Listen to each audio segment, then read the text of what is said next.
El tema que vamos a tratar hoy es un tema que habitualmente queda un poquito olvidado, queda siempre a la sombra del tratamiento o el diagnóstico de la diabetes mellitus, y este tema es la prediabetes.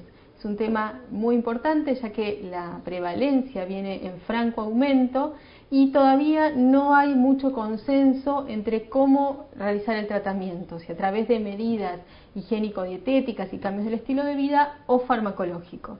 La idea de estas charlas es hacer un recorrido desde el diagnóstico hasta cuál es la evidencia que existe hoy en día, la evidencia científica, para elegir uno u otro tratamiento en nuestros pacientes.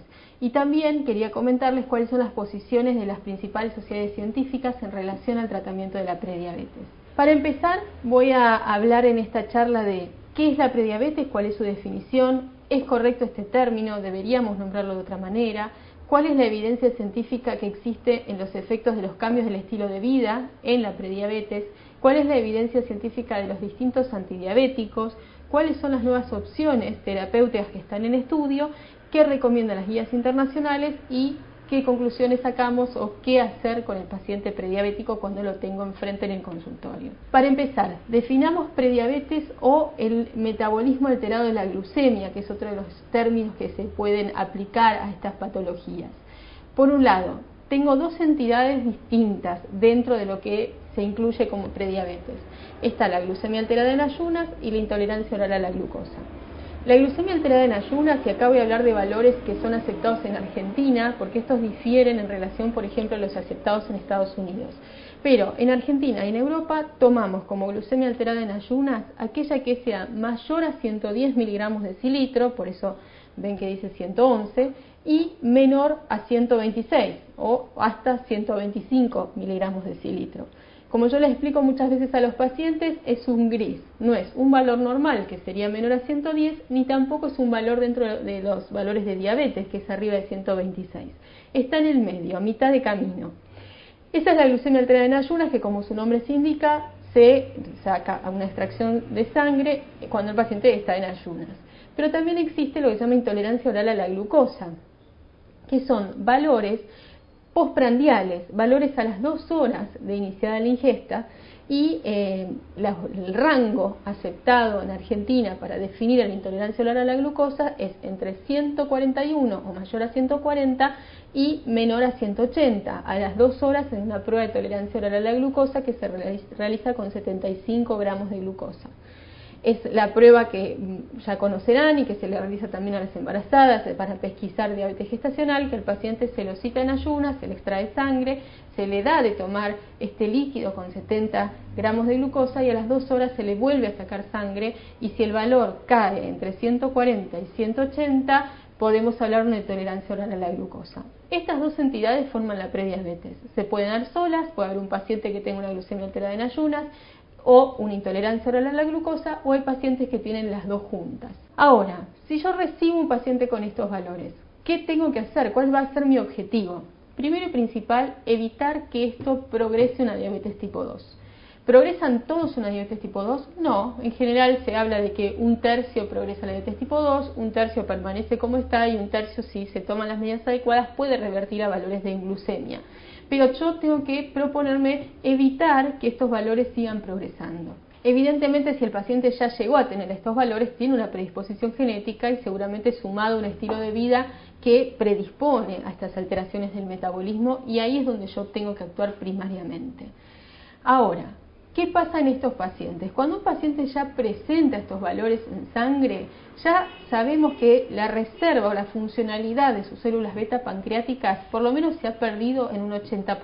O sea, que es un paciente que está a un pasito de convertirse en diabético. Por supuesto que cuanto más elevado el valor, y sobre todo si se dan las dos alteraciones juntas, estoy más cerca de desarrollar una diabetes mellitus tipo 2, pero ya hay que saber que es un paciente que tiene alterada su funcionamiento a nivel pancreático, a nivel de las células beta, entre otras cosas. Y como ven acá en estos gráficos, en estas tortas, son distintas estadísticas que se han hecho, donde se ve que más del 30% de la población padece alguna de estas patologías. Y esto no es un dato menor o un dato epidemiológico simplemente, sino que cuando yo voy a elegir un tratamiento o voy a indicar o recomendar en una guía cómo tratar a estos pacientes con prediabetes, esto no puede ser algo menor, porque yo no puedo indicar un tratamiento, por ejemplo, súper costoso, porque no va a haber sistema de salud que pueda cubrirlo para todos. Entonces, esto es algo que hay que tener en cuenta, es una patología muy, muy prevalente. ¿Qué tengo que hacer con cada una de estas entidades? Lo primero que me tengo que preguntar es si las trato o no de la misma manera. La fisiopatología de una y otra difiere sutilmente, pero en general van a ver a lo largo de la charla que yo voy a hablar indistintamente de una u otra, porque por el momento no se han instaurado tratamientos diferentes, pero sí saber que la fisiopatología es distinta, la base es distinta. ¿Qué pasa en la glucemia alterada en ayunas? Lo que predomina es la resistencia a la insulina a nivel hepático, a diferencia de la intolerancia oral a la glucosa, donde lo que predomina es la resistencia a la insulina a nivel muscular. En un caso, en la glucemia alterada en ayunas, el hígado no almacena glucosa como debería y está todo el tiempo liberando glucosa a la sangre, que aumenta las glucemias por esta resistencia a insulina que desactiva el correcto funcionamiento de esta capacidad de almacenar glucosa que tiene el hígado y de volcarla a la sangre cuando hace falta.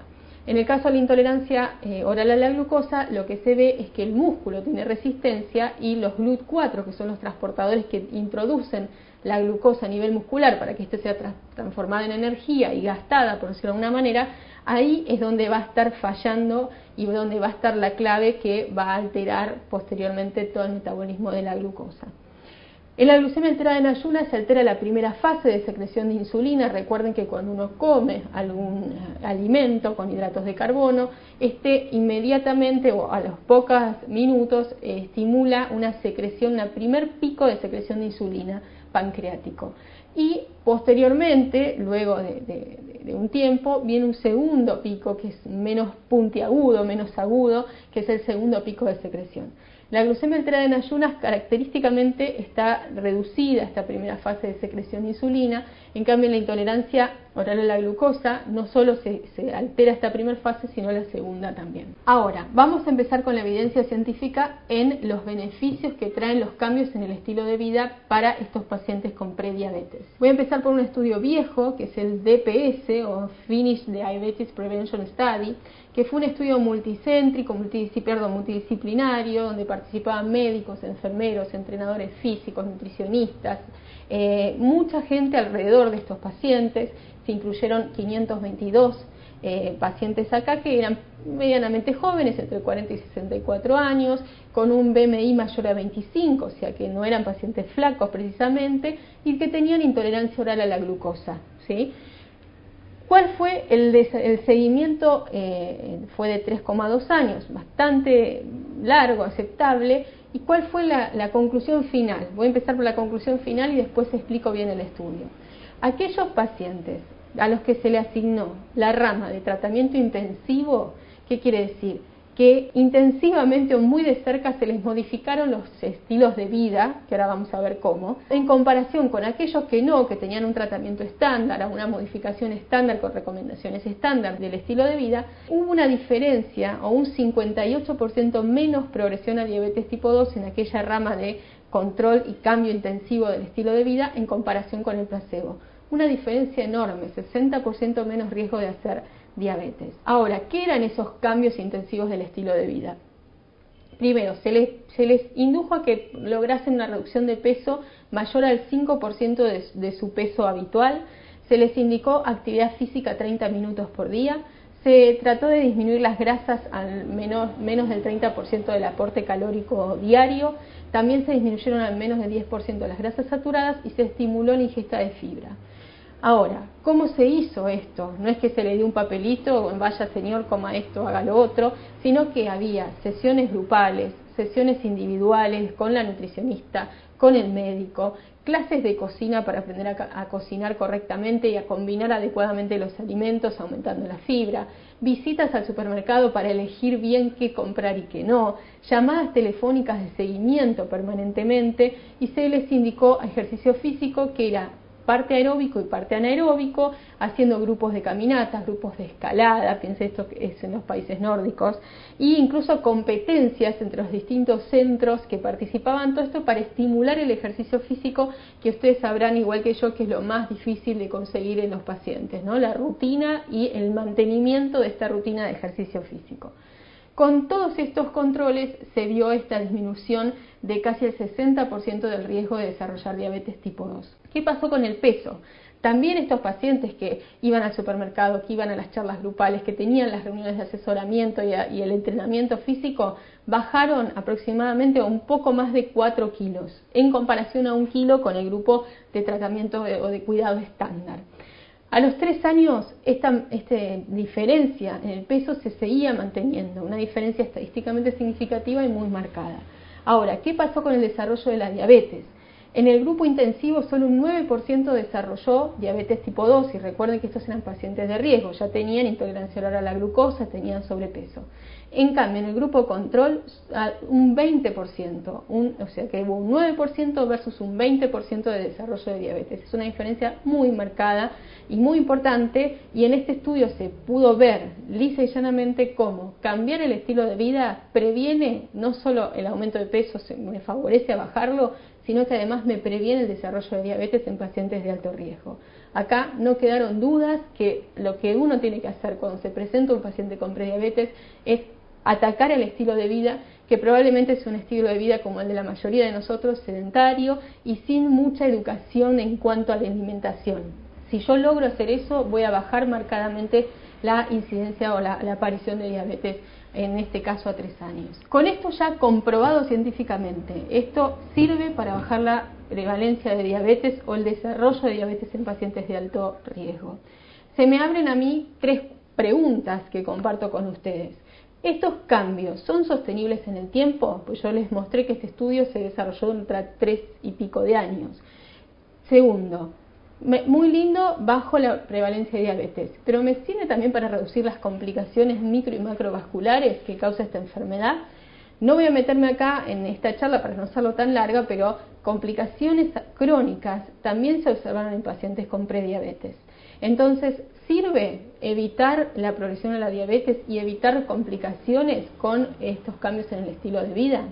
Y por último, les hablé de esta población nórdica, estas 500 personas que les fue tan bien, pero esto se puede extrapolar a nuestra población, por ejemplo en mi caso en Buenos Aires. Entonces, para contestar estas preguntas, traigo otro estudio, que es un estudio oriental, población totalmente diferente, que se llama el DAKIN, no sé si lo estoy pronunciando bien, Diabetes Prevention Study, que lo que tiene de llamativo es que tiene un seguimiento a 30 años. Parece algo totalmente Disney, para los que leemos muchos estudios, un estudio que pueda permanecer activo y realizarse durante un seguimiento de 30 años. Primero ingresaron pacientes, eran 577 pacientes, tenían todos intolerancia oral a la glucosa, y se los dividió en distintas ramas. Dieta, algunos se trataron solo con dieta, otros con ejercicio, otros con ambos, dieta y ejercicio, y otra rama de control. Primero se siguieron por 6 años y después este seguimiento se extendió a 30 años. Acá lo pone está un poco chiquitito, pero son las ramas y cómo los pacientes se fueron siguiendo. Llegaron aproximadamente 500 pacientes a enrolarse y permanecieron en el seguimiento bastantes. Y estos son los resultados principales del estudio. ¿Qué pasó con la diabetes?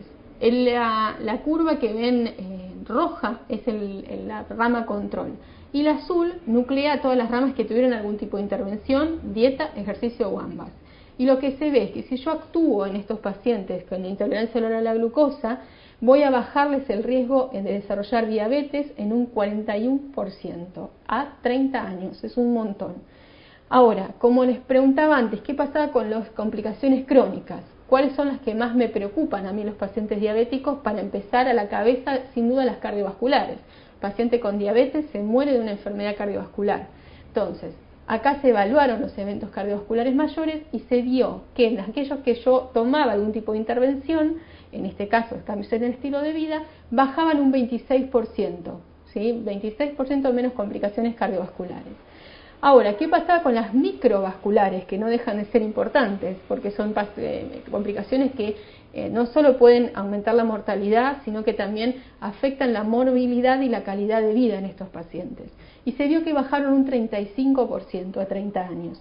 Y por último, la muerte cardiovascular, que como dije antes, de lo que se mueren los pacientes diabéticos, bajó en un 33%. Entonces, acá no quedan dudas que a largo plazo sigue siendo negocio cambiar el estilo de vida en estos pacientes de alto riesgo, en este caso con intolerancia oral a la glucosa, no solo porque voy a bajarles la transformación a diabetes, sino además las complicaciones micro y macrovasculares y lo más importante, voy a disminuir el riesgo de muerte cardiovascular. La última pregunta, ya me contesté que son sostenibles en el tiempo, que previenen complicaciones crónicas, pero es si esto es extrapolable. Hablé de Escandinavia, de población oriental.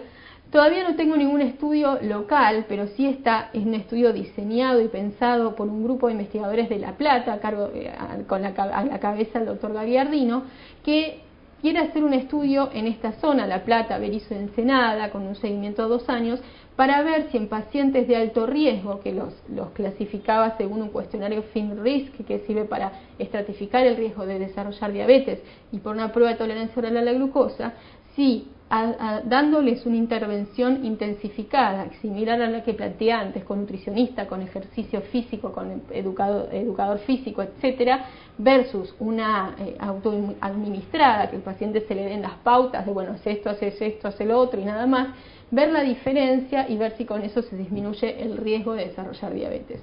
Todavía no están publicados los resultados, pero esperamos tenerlos pronto porque nos va a dar datos bien locales, por lo menos los que vivimos acá en Buenos Aires, sobre si estas medidas, estos cambios en el estilo de vida, pueden disminuir la progresión a diabetes en estos pacientes de riesgo. Hasta aquí todo lo relacionado con actividad física, plan alimentario, cambios en los estilos de vida, donde no queda duda que traen beneficios, que hay que indicarlos y no solo indicarlos y olvidarme del tema, sino que necesita un refuerzo permanente y un recordatorio permanente para que esto sea sostenido en el tiempo por el paciente. Porque estoy segura que muchos de ustedes estarán pensando, sí, yo se lo digo a todos los pacientes que hagan ejercicio, que coman más sano, que aumenten la fibra, pero lamentablemente es mucho más fácil que el paciente tome una pastilla, se adhieren más a la pastilla que a salir a caminar. Entonces hay que seguir insistiendo porque es lo más barato, lo menos riesgoso y lo más beneficioso, no solo por supuesto a nivel de la prediabetes y la diabetes, sino también la presión arterial, la dislipemia, el estado, el estrés emocional, etcétera. Pasando ahora a la evidencia científica que existe de los fármacos para prevenir el desarrollo de diabetes en aquellos pacientes de riesgo, voy a mostrar los principales estudios y algunos de ellos que están aún hoy en desarrollo. Empezando por la primera opción terapéutica para el tratamiento de la diabetes tipo 2, que es indiscutida, junto con las sulfonilureas, la metformina es de los tratamientos más antiguos de la diabetes tipo 2, y van surgiendo clases terapéuticas nuevas, van apareciendo otros fármacos, pero nadie la destrona al día de hoy por ser un fármaco eficaz, por ser seguro, por ser hoy en día no tan caro, y porque la gente, los diabetólogos, tenemos mucha experiencia ya con la metformina y está en primera línea de tratamiento de cualquier guía internacional o nacional que uno quiera leer para saber cómo tratar a un paciente con diabetes tipo 2. La metformina, no hay duda que sirve para la diabetes tipo 2, pero ¿qué pasa para la prediabetes? ¿Sería útil indicar metformina en prediabetes? Habrán visto que hay muchos médicos que sí le indican, hay otros que no. Bueno, vamos a ver cuál es la evidencia y en qué pacientes serviría y en cuáles no. Hay un estudio muy conocido, que es el DPP Study, o el estudio de PP, que es citado en la mayoría de las charlas que hay hoy en día para prediabetes o para cambios del estilo de vida en diabetes, y que el resultado principal, empiezo de nuevo por el resultado principal y después los desarrollo, es que si yo administro cambios en el estilo de vida, tengo un 39% menos de incidencia de diabetes que dar metformina. ¿Por qué? ¿De dónde se desprende esto?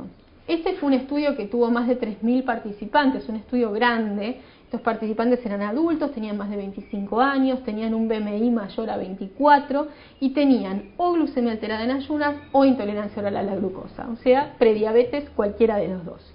Tuvo un seguimiento de 2,8 años, o sea, casi 3 años, y estaban seguidos también por un equipo multidisciplinario, médico, enfermero, nutricionista, entrenador físico. Hubo 3 ramas. Se los dividieron a estos 3.000 y pico de pacientes. Una rama recibió cuidados estándares que se le dicen al paciente cuando aparece en un consultorio con prediabetes, más metformina, 800 miligramos. Otra rama, recomendaciones estándares más placebo, y otra rama, un programa intensificado de cambios en el estilo de vida, similar al que comenté antes, con ejercicio físico pautado, llamadas telefónicas de seguimiento, interconsulta con un nutricionista, etc. ¿Cuál era el objetivo a lograr? Una reducción de peso de un 7% del peso corporal y hacer 150 minutos de ejercicio por semana, que son las recomendaciones que suele hacer la Asociación Americana de Diabetes, cualquier asociación médica, recomendaciones estándares para el tratamiento de la diabetes. ¿Qué pasó con estas 3 ramas? Primero, lo que vemos acá en las primeras curvas, en el primer gráfico, es el cambio del peso. Y podemos ver claramente cómo la línea de más abajo es el cambio en el estilo de vida. Para bajar de peso, para lograr que estos pacientes bajen de peso, los que mejor les fue aquellos que cambiaron intensivamente su estilo de vida. Incluso mejor a los que tomaron metformina y por supuesto mejor a los de placebo. Ahora, ¿qué pasó con la incidencia de diabetes? También van a ver en verde, en el segundo gráfico, cómo la incidencia fue mucho menor en aquellos pacientes que cambiaron el estilo de vida en comparación con los de metformina, que quedaron en el medio, y con los de placebo. Entonces, ¿cuáles fueron los principales resultados de este estudio tan importante? No sé si recuerdan el juego de chicos que solíamos jugar de piedra, papel o tijera. Bueno, acá es algo similar. Los estilos de vida matan a placebo. O sea, si yo tengo estilo de vida versus placebo, voy a tener un 58% menos incidencia de diabetes. O sea, va a ser mucho mejor a estos pacientes cambiarle el estilo de vida que no hacer nada. Ahora, si tengo metformina versus placebo, también metformina mata placebo, tengo 31% menos de incidencia de diabetes con metformina versus placebo. Hasta acá, algo bastante obvio, va a ser mejor cambiar el estilo de vida que no hacer nada y dar metformina que no hacer nada. Pero la gran pregunta era, ¿qué pasa entre cambiar el estilo de vida y metformina? Uno con otro. Bueno, acá cambiar el estilo de vida mata metformina también, ya que hubo un 39% menos riesgo de hacer diabetes en aquellos que cambiaron intensivamente el estilo de vida versus los que tomaron metformina. O sea que, basándome en este estudio, si yo recibo un paciente con prediabetes, antes de recetarle la metformina, que sería la verdad lo más rápido y lo más fácil, vaya señor, tome esta pastilla, tengo que insistir con los cambios en el estilo de vida. Ahora, hay cierta población, cuando uno entra en los subanálisis de este estudio, que se beneficiaría un poco más con metformina. ¿Quiénes son? Aquellos que tenían las glucemias más altas o que estaban más cerca de pasar a ser una diabetes, y aquellos que tenían un índice de masa corporal más alto, los que tenían más sobrepeso o obesidad. Entonces acá se abre esta pregunta. Tengo que indicarles a todos cambios en el estilo de vida como primera opción, pero quizás aquellos pacientes que yo ya veo que están al borde de caer en los valores de diabetes o que tienen mucho sobrepeso, ahí por ahí justificaría indicarle una metformina. Ahora, este estudio, como les dije, tenía un seguimiento de menos de 3 años, pero lo bueno de este estudio, al igual que el estudio oriental que les comenté antes, es que tuvo un seguimiento muy largo. Se hizo un primer corte a 10 años, donde también se seguían entre estas ramas, y acá lo que se ve a largo plazo es que ya la incidencia de diabetes no empieza a haber tanta diferencia entre metformina y cambios en el estilo de vida, que siguen siendo, por supuesto, mejores que placebo. Y también se siguió a 15 años. Y acá a 15 años lo que sí puedo ver es que la incidencia acumulada de diabetes a lo largo del tiempo sigue siendo menor en aquellos pacientes que cambiaron intensivamente el estilo de vida. Fíjense que hubo una reducción del 27% con cambios en el estilo de vida versus un 18% con metformina. Entonces, metformina es buena, sirve en estos pacientes para disminuir la prevalencia o la aparición de la diabetes, no hay duda, pero no supera a los cambios en el estilo de vida. Siempre y cuando estos sean como los que les marqué antes, intensivos, no simplemente, bueno, salgo a caminar una vez por semana y con eso me quedo tranquilo, no.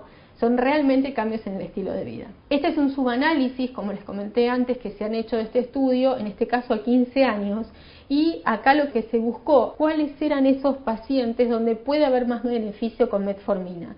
Como les comenté antes, eran aquellos con mayores niveles de glucemia, mayor hemoglobina glicosilada o ya cerca de valores de diabetes, mayor índice de masa corporal, pero algo muy interesante que surgió en este estudio es en aquellas pacientes que tenían el antecedente de diabetes gestacional.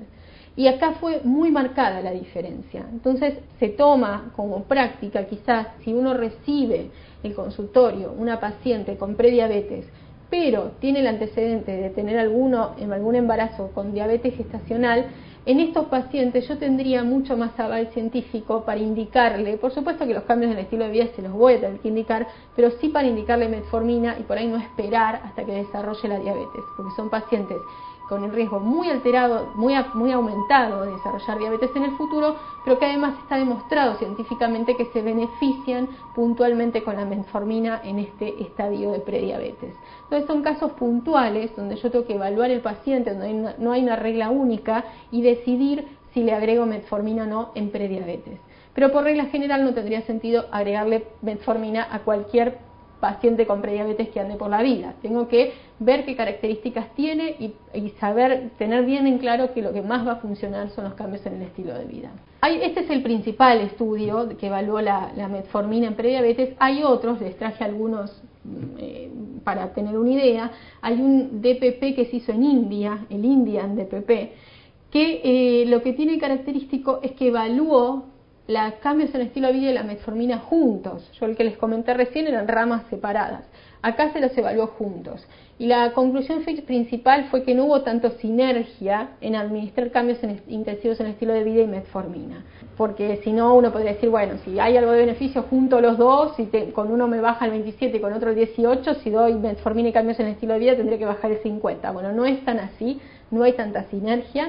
Y después hay otro estudio que es el CANOE, que evaluó dosis bajas de rosiglitazona, que es un fármaco que ahora vamos a hablar un poquito más adelante, con metformina, y tampoco se evidenció esta sinergia. Entonces hasta acá metformina. Concluyendo esta sesión, solamente administraría metformina en prediabéticos en aquellos subgrupos que tengan mayor beneficio, que se haya demostrado beneficio de este fármaco, que son pacientes con antecedente de diabetes gestacional, pacientes con los valores de glucemia ya muy altos, muy cerca a valores de diabetes, o pacientes con un índice de masa corporal más elevado. Pasando a otra clase farmacológica, voy a hablar un poquito de las TZDs o tiazolidinedionas, que es un fármaco que tuvo un auge en un momento dado de la historia de la diabetología, una clase terapéutica que tuvo un auge. Son fármacos insulinosensibilizadores que cuando empezaron a desarrollarse y a probarse en los distintos mercados se les encontró muchísimos beneficios para el tratamiento de la diabetes tipo 2. Estos actúan activando receptores nucleares PPAR-gamma y hacen que aumente la sensibilidad de la insulina a nivel hepático, a nivel periférico, o sea, a nivel muscular. También disminuyen la lipólisis y tienen efectos antiinflamatorios. Todo esto suena precioso, pero con el uso se empezaron a encontrar bastantes eventos adversos, como por ejemplo fracturas, especialmente en mujeres, retención hídrica, insuficiencia cardíaca, etcétera. Después los vamos a ver un poco mejor, y todo eso hizo que se ponga un freno al uso de estos fármacos para el tratamiento de la diabetes tipo 2. Para coronar esto que ya venía medio complicado, hubo un metaanálisis que se publicó en el 2007, si mal no recuerdo, donde una de estos fármacos de esta clase, que es la rosiglitazona, evidenciaba aumento del riesgo cardiovascular, aumento del número de eventos cardiovasculares como infarto en pacientes con diabetes tipo 2 en relación a placebo. Por lo tanto, se empezó a cuestionar mucho la seguridad cardiovascular de estos fármacos. Tanto es así que a partir de esto se empezó a exigir a todo antidiabético nuevo realizar un estudio específico que demuestre la seguridad cardiovascular para poder comercializarse. Entonces fue toda una revolución en la diabetes. Estas drogas cayeron en bastante desprestigio, por decirlo de una manera, pero sin embargo tienen muchos beneficios y muchas cosas buenas, y por lo tanto no terminan de desaparecer del mundo diabetológico, aunque su uso está bastante disminuido.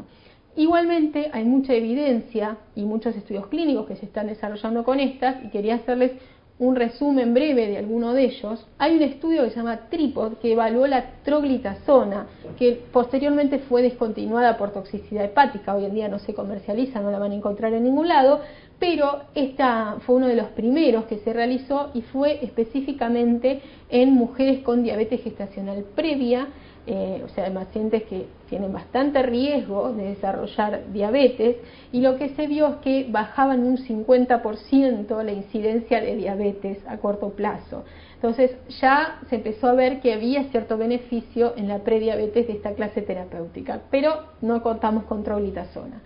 Otro estudio, el estudio DREAM o DREAM, evaluó otra droga, la rosiglitazona, también para evaluar la progresión a diabetes tipo 2. En este caso eran pacientes que tuviesen intolerancia a la glucosa, glucemia alterada en ayunas o ambas, o sea, prediabetes.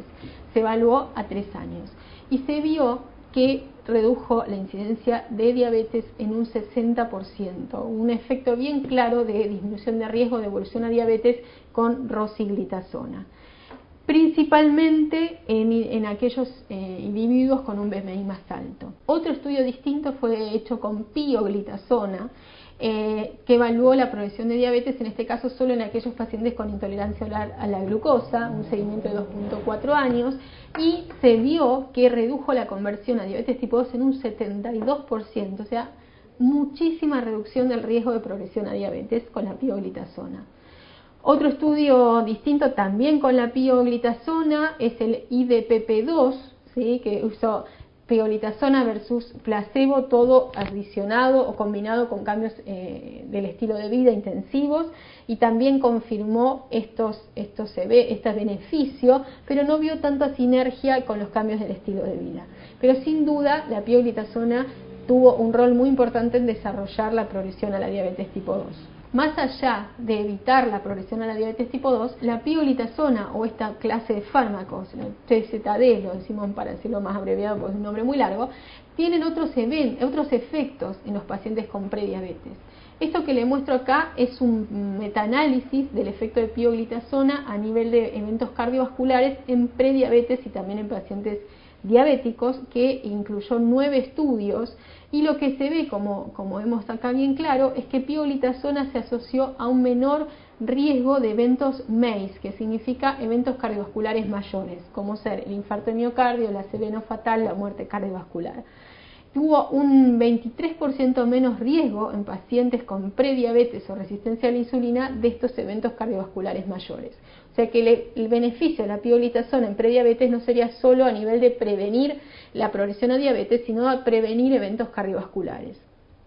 Ahora, como les comentaba antes, van a ver en este cuadrito abajo a la izquierda cómo también por un lado bajaban los eventos cardiovasculares, pero por otro lado aumentaba el riesgo de falla cardíaca, de fracturas, de edemas y sobre todo por esta retención hídrica de ganancia de peso. Entonces, por un lado está buena los beneficios cardiovasculares, pero no me tengo que olvidar de todas las otras contras que tiene el uso de estos fármacos, y por eso es preciso, si los voy a utilizar, elegir bien el paciente, porque probablemente una paciente mujer posmenopáusica con alguna tendencia a falla cardíaca o retención hídrica, claramente no sería el caso para usar estas drogas. También este es otro metaanálisis que se hizo con pioglitazona, una revisión sistemática, en este caso para evaluar el efecto en la prevención secundaria de ACV. Eran pacientes que ya habían tenido una ACV y quieren evaluar el riesgo de volver a tener una ACV, pacientes todos estos con insulinoresistencia o algún trastorno de metabolismo de la glucosa. Fíjense que tomaron en cuenta 3 estudios, el IRIS, el J-Spirit y el ProActive, estudios que, si ven la heterogenicidad, son bastante heterogéneos, o sea que es poco cuestionable este metaanálisis, pero se vio que bajaron el riesgo de una ACV recurrente en un 32% con pioglitazona versus placebo.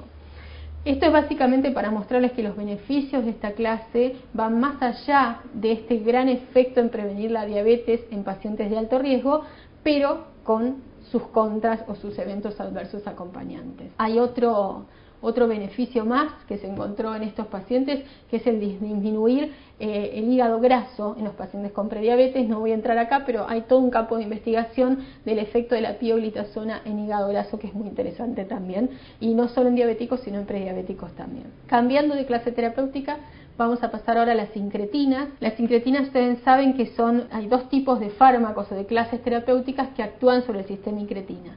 Están los inhibidores de la enzima de PP4, que básicamente lo que hacen es inhibir a esta enzima, prolongando la vida media de las incretinas propias, que serían el HIP y el GLP-1. Las incretinas lo que hacen es, cuando yo como, esta comida que atraviesa el intestino estimula la secreción de la pared intestinal de GLP-1 y HIP, de las incretinas. Desde la pared intestinal van por el torrente sanguíneo al páncreas, donde estimulan la secreción de insulina y disminuyen la secreción inadecuada de glucagón, que es otra de las alteraciones fisiopatológicas que tienen los diabéticos y prediabéticos también. El problema con este HIP y GLP-1 es que su vida media es muy corta, duran 4 a 5 minutos. ¿Por qué? Porque son lisados por la enzima de PP4. Entonces, si yo logro farmacológicamente inhibir a la enzima de PP4, voy a potenciar el efecto de estas hormonas en mi cuerpo, en el estímulo pancreático de secretar insulina y de disminuir el glucagón anormalmente aumentado en los diabéticos o prediabéticos. Entonces, a nivel de la fisiopatología de esas alteraciones de la glucosa, la terapia con incretinas tendría muchos beneficios. ¿Por qué? Porque actuaría a nivel de la deficiencia de secreción de incretinas en el tracto intestinal, aumentaría la secreción de insulina, bajaría la secreción de glucagón y además mejorarían la pérdida de la funcionalidad de las células beta y tendrían cierto efecto en la insulinoresistencia. Por eso es que hay algunos estudios, si bien son pocos, que están evaluando a los inhibidores de DPP4 en la prediabetes. Por otro lado, dentro de la terapia de incretinas tengo también a los agonistas de GLP-1, que es otra clase, que lo que hacen directamente es administrar un agonista GLP-1 exógeno que tenga los efectos de mis propias incretinas, por decirlo de alguna manera. Pero vamos a empezar con los inhibidores de DPP4. Acá hay un cuadro, un breve resumen de algunos de los estudios que se han hecho. Para empezar, fíjense el N de los estudios, son todos estudios muy chiquitos, 22, 179, 22, 16. Y no son todos iguales, algunos evalúan a pacientes con glucemia alterada en ayunas, otros evalúan a pacientes con intolerancia oral a la glucosa, utilizaron vildagliptina, también sitagliptina, linagliptina, y si yo tengo que decir una conclusión general del efecto de estas drogas, es que tienen algún efecto en disminuir la insulinoresistencia en los pacientes con prediabetes, mejorarían la glucemia postprandial, pero tienen poco efecto en la glucemia en ayunas.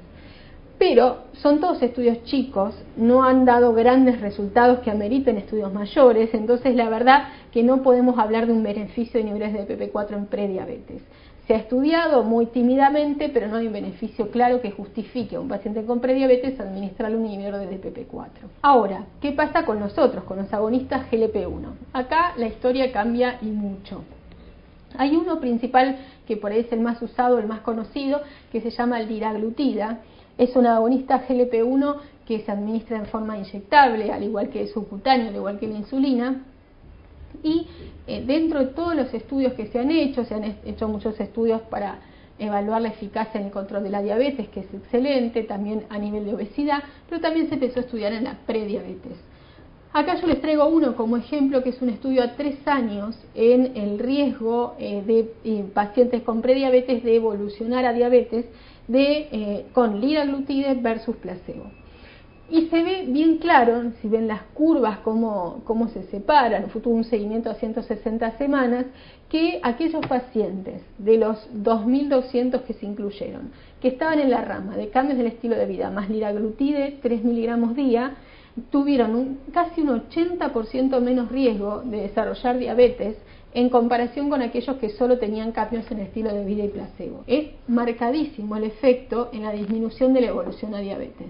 No solo disminuyen la evolución a diabetes, sino que también tienen una pérdida de peso importante a los 3 años. Aquellos pacientes con liraglutide perdieron 6 kilos aproximadamente versus casi 2 de placebo. Una diferencia de 4 kilos entre las dos ramas, estadísticamente significativa por supuesto. Por lo tanto, podemos decir que el liraglutide tiene un claro beneficio a nivel de la prediabetes, no solo en el peso, sino en la evolución a diabetes también. Hay otros estudios que se están haciendo en prediabetes con liraglutide porque es muy prometedor los resultados, pero por supuesto que no todo es color de rosa. Como les contaba antes, hay muchos pacientes con prediabetes y estos fármacos, los agonistas de GLP-1, son fármacos caros, son fármacos inyectables, son fármacos que no dejan de tener sus eventos adversos como náuseas, vómitos, entre otros, por citar los más comunes, y todavía no es que se está indicando el uso masivo a todo prediabético administrar un agonista GLP-1.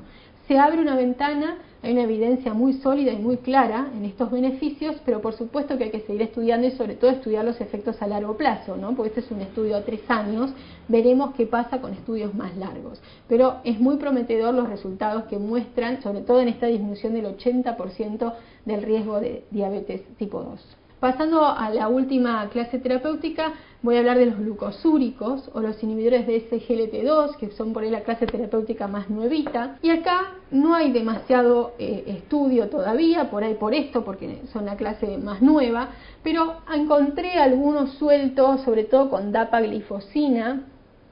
Serán de nuevo, son estudios chicos, un N de 24, un N de 120, donde compara en pacientes con prediabetes la dapaglifosina versus metformina o versus placebo. Lo que se ve a grandes rasgos es que la dapaglifosina mejora la sensibilidad a la insulina y tiene cierto efecto en la variabilidad glucémica. Este por ahí el más grande de los dos es el PRE-D trial, donde el endpoint primario, el objetivo primario del estudio, era justamente evaluar la magnitud de los cambios en la glucemia, y lo que ven en el primer gráfico es como aquellos pacientes que tenían dapaglifosina o ejercicio tuvieron muchísimo menos variabilidad glucémica que aquellos pacientes que tenían metformina o placebo. Ustedes saben que en los últimos años se le está exponiendo mucho foco a la variabilidad glucémica, porque antes nosotros como diabetólogos tenemos en la cabeza como el objetivo la hemoglobina glicosilada, que no deja de ser un promedio de cómo estuvo la glucosa en los últimos 3 meses, pero ese promedio no me dice si el paciente estuvo siempre en 140 o si estuvo en 300 y en 60. Entonces se vio que la variabilidad tiene impacto en las complicaciones crónicas de la diabetes y que no puedo dejarla de lado. No me alcanza con mirar el promedio, tengo que ver que sea algo estable, no que sea un sub y baja, una montaña rusa de glucemia, porque eso es igual de nocivo para el paciente y puede tener incluso una hemoglobina glicosilada normal. Entonces este es un punto. Dar dapaglifosina o dar ejercicio a estos pacientes con prediabetes mejora esa variabilidad o la disminuye. Ahora, ¿qué pasó con el peso? Lo más efectivo para bajar el peso fue el ejercicio, no hay otra. También estuvo metformina en segundo lugar y tercero dapaglifosina. Y obviamente que en los eventos adversos el ejercicio fue el que menos los tuvo, porque se describió alguna tendinitis, algún dolor muscular, pero claramente dar ejercicio me libera de exponerme a los eventos adversos que pueda tener cualquier fármaco. Así que según este estudio no puedo decir nada concluyente, ni puedo decir que los inhibidores de SGLT2 sirvan para la prediabetes, simplemente es una introducción, algo exploratorio que amerita más estudios para confirmar si tiene sentido darlo en estos pacientes o no.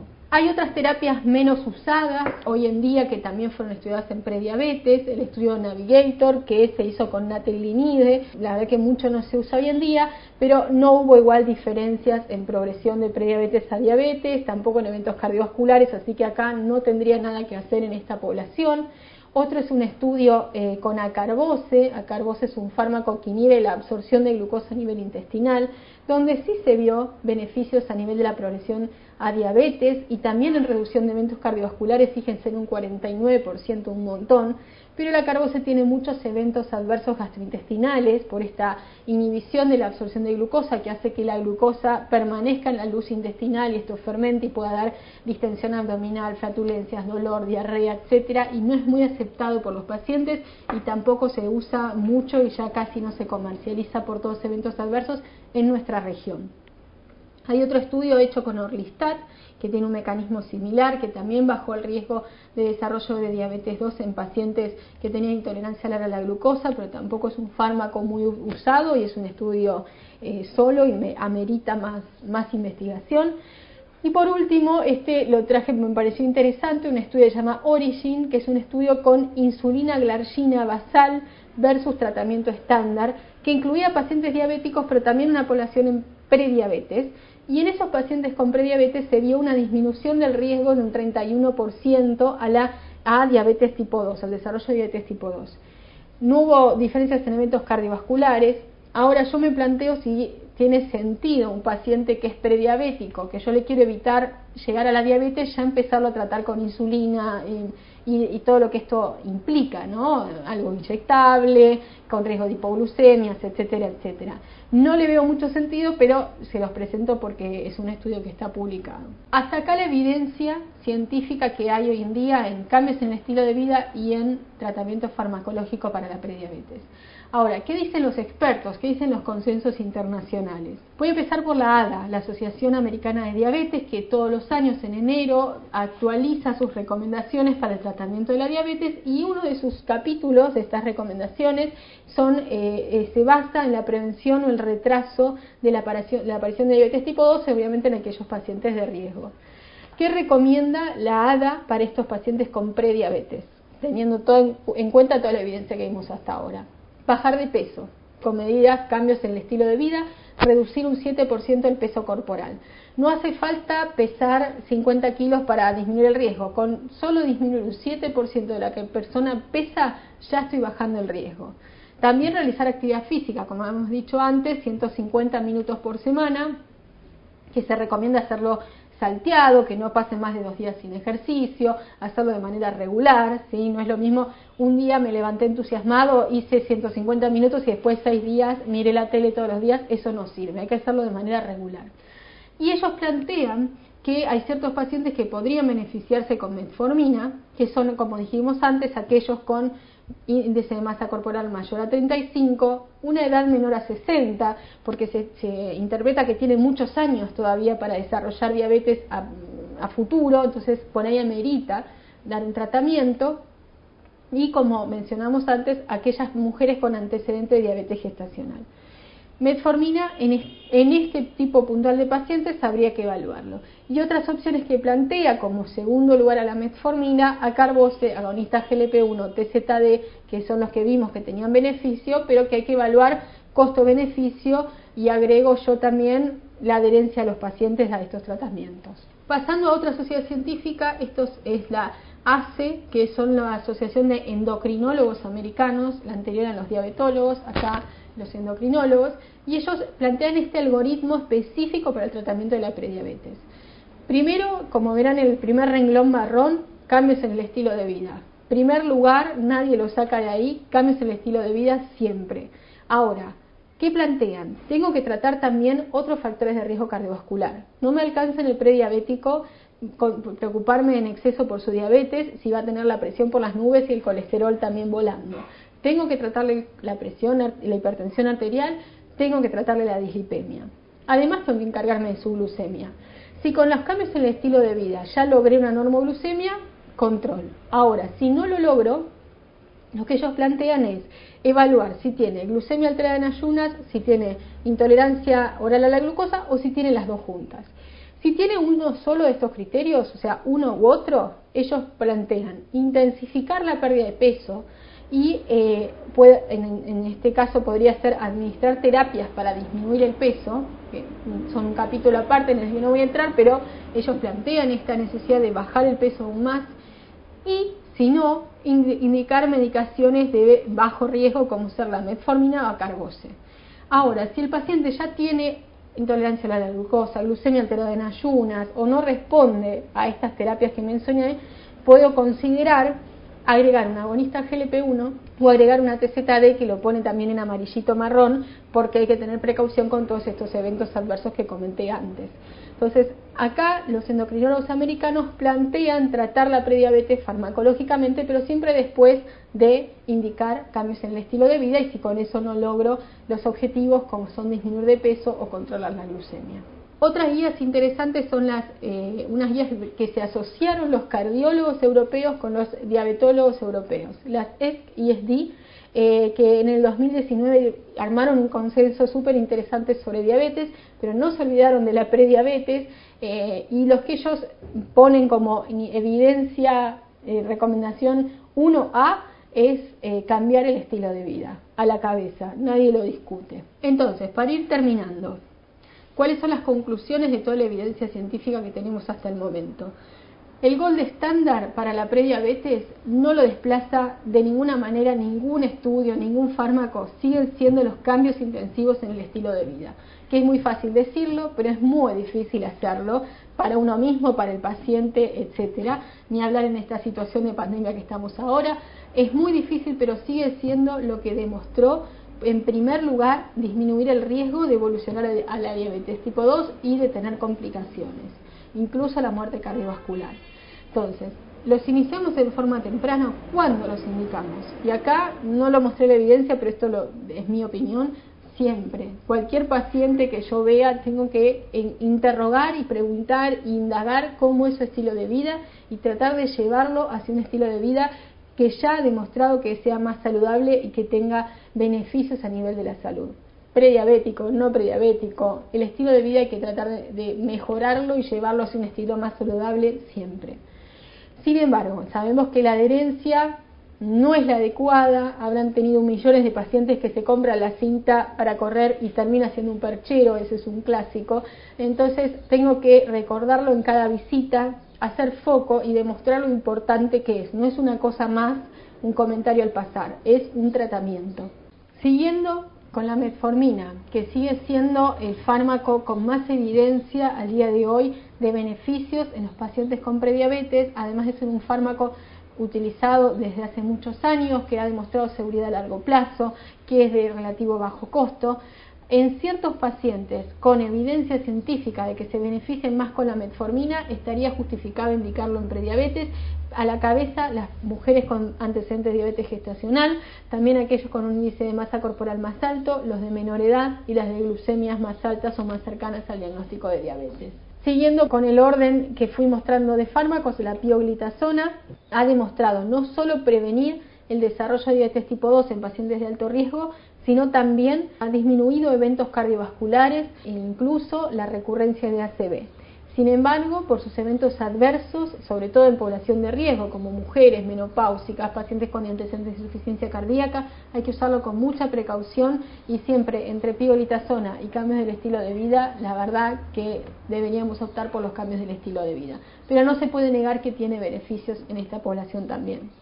Acarbose y Orlistat demostraron beneficios, pero tiene una muy baja adherencia por sus eventos adversos gastrointestinales.